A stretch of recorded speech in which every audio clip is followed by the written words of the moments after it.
Assalamu alaikum, my name is Ashley and I have been thinking about making this video for so long. So I wanted to share the story of how I found Islam, converted, because I get asked so much. So I converted in June of 2019. So at this point it's been just a little bit over a year, alhamdulillah. It's been quite a journey, and for some people it looked like my journey was 1 month, but for me I think it probably started when I was in college. I have grown up in the United States, in the state of Arkansas, so a southern state where we kind of live in what we call the Bible Belt. So Christianity is very big, a lot of people go to church, and then where I grew up it's predominantly white people, and you go to church and you don't learn about a lot of religions, you don't have a lot of experience, I guess, with the outside world, you could say. So when I went to college is really when I got exposed to people of like other cultures and even people of color, to be honest. It typically is a topic of conversation when I tell people where I grew up. So I saw a flyer for a program and they partner American students with international students. And I thought that that would be really cool, just like a fun experience, meet a new friend, learn something, be able to teach them something. And so it is a mentorship program where you were only required to speak with them like once a week or so. You can email back and forth or meet up. So I remember going into this classroom and it, I think, was bigger than they expected because it was a little chaotic. So eventually we were all sitting in these desks and they kind of had the American students on one side, international students on the other. And I remember I was looking around the room trying to, just kind of get a feel for everything, and I looked back and there was a girl sitting there. There were two girls wearing hijab talking, and I thought, that's her, that's my partner, I just know it is. So at one point, the woman kind of running the show is having people stand up and partnering them. And I can tell like she's gonna be really close to standing up at the same time I am. So when I saw her get ready to stand up, I stood up and the lady paired us together. And my partner was in grad school, originally from Saudi Arabia, and we became really good friends. So I got to spend about 2 years or so with her and learned so much. So we taught each other a lot, and looking back, I don't really remember talking about religion a whole lot. That was not ever really just the main topic. I think I asked maybe a couple of questions, and I did see if we went out to eat together, I remember someone staring at her, and at first I thought, why are they staring at us? And then I realized it's because of her hijab. And I always wanted to stick up for her, and I wanted to be there for her. So eventually when we graduated, so I graduated with my bachelor's and then she graduated with her master's, just a day apart. She left, and then that following January I was in grad school, and the night before World Hijab Day, so World Hijab Day is February 1st every year, so the night before I find out about it, right? So I think Facebook. So I decided to take part in World Hijab Day. So I watched YouTube videos, and it's so funny to me looking back because I think one of the first videos I ever watched was by Lena Snowbar. Her handle is With Lovely. I took an infinity scarf I had from my closet.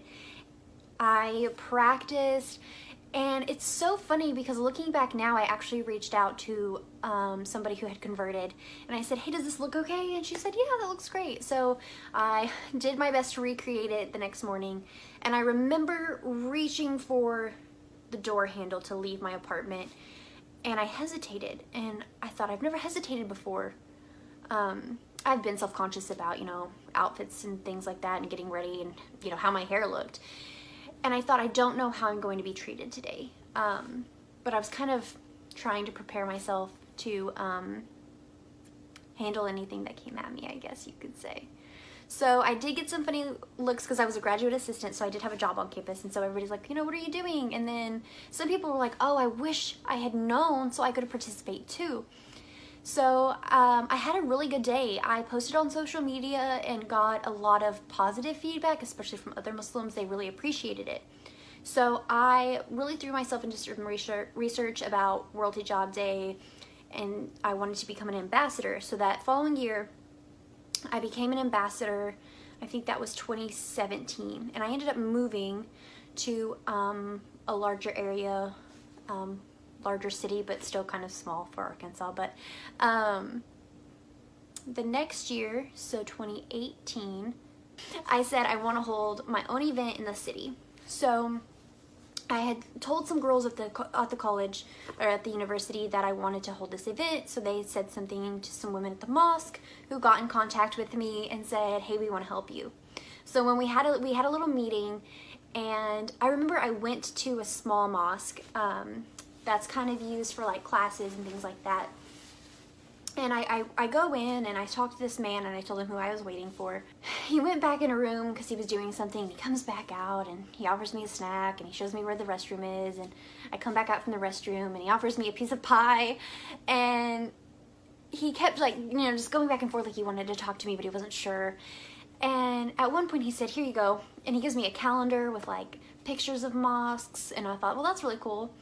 And then he handed me like 2 Qurans, and I was like, cool, I can read these, and like maybe, that'll help me be a better advocate and be more understanding of Islam. And he sat down next to me and was talking at one point, and there were more people starting to gather in for the meeting. And before we started the meeting, he said, the way that the media portrays our religion, and he mentioned that and some other things, he said, it's just the most misunderstood religion. And that really stuck with me. I thought I need to learn things for myself for sure. And so at the meeting, the women agreed to help me, and then they said, we're gonna go visit churches for World Hijab Day and give the women scarves and teach them about it. And so they do a lot of interfaith events. So we helped each other out. And when it was all over, World Hijab Day was done, I said, I'm gonna miss you guys, so maybe during Ramadan I can come and visit you at the mosque. And I knew that World Hijab Day did a 30-day hijab challenge, and I just thought, that's a lot, and I just don't know if I can do it, because I didn't want to put it on and try and then fail, to be honest. So I thought about it for a while. I had a few months, because Ramadan was in, I think, April that year, and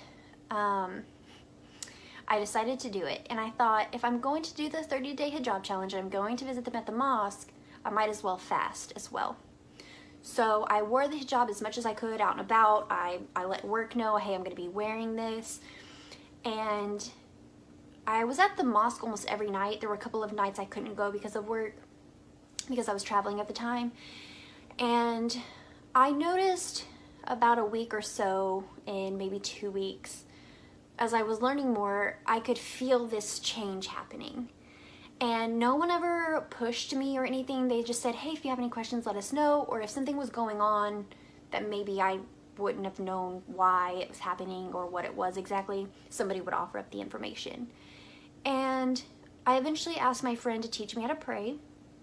And I was like reading the Quran. I would get up for suhoor and like watch people's stories, and I was like trying to learn about Islam. And that Lena came back around, the women from the Salam Girl podcast, I discovered them.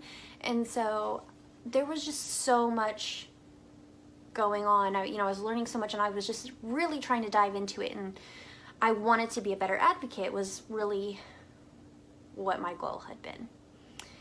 But by the end of it, I was really falling in love with the religion. So one night, I'm at the mosque, it's toward the end of Ramadan, everyone's praying and I'm watching and I'm reading the Quran, and I was actually still toward the beginning of the Quran when God is actually speaking to Mary about Jesus and having a baby. And I thought it was so cool, all of the parallels between like Christianity and Islam, since I had a Christian background. And I remember a woman came up to me, and some people were very surprised that I wasn't Muslim already. They said I wore the hijab well, and they had seen me there so often. And I really appreciated the compliments about the hijab. She asked me, she said, why do you hesitate? And I thought about it for a second, and I thought, I don't know. I really don't know what's holding me back anymore, because I had fought myself a little bit, you know? My family's not Muslim, it's a huge life change, but I just felt this overwhelming sense of peace. Just a peace that I hadn't really felt before, because with Christianity, I went to church off and on. We didn't start going to church until I was 12. And then throughout college, it was off and on, kind of. And when I moved to the city on my own, I tried again, and something always felt like it was missing. And so I said, I'm going to take my Shahada. So I texted one of my friends, and I let her know. So I did it the last day of Ramadan, and it's there's hardly any words to describe how amazing it is, even just sitting here talking about it. It's been amazing, and I'm so grateful. Allah has blessed me tremendously, and I wouldn't change a thing.